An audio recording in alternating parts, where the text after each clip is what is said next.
In 2015, every United Nations member state made the commitment to ensure women's full and effective participation and equal opportunities for leadership.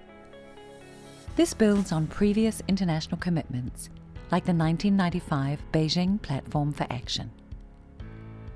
The rationale is not just equity, fairness and rights and representation, but also because it makes for stronger governance and better economic outcomes.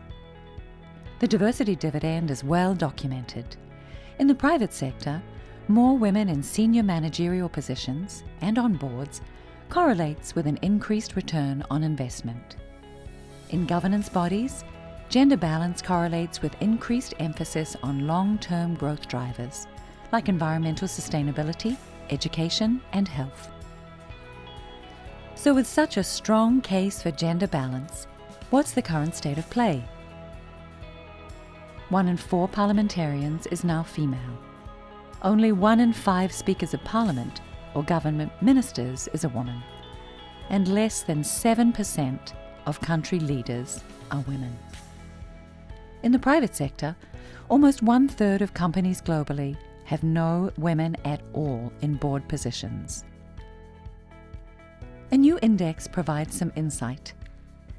In a survey of 10,000 respondents, around half expressed discomfort with women as leaders in both corporate and political life. So with progress this slow and challenges persisting, what works? Research reveals that temporary special measures and gender quotas are the strongest means to level the playing field. Over 3/4 of countries in the top 50 for women's political representation have some kind. And women who benefit from quotas are just as qualified as men. In the private sector, women's representation on boards has increased significantly with the introduction of quotas. You can check your country's record on the Corporate Women Directors International website. So what can you do to help meet your country's commitment to women's participation in leadership and decision-making?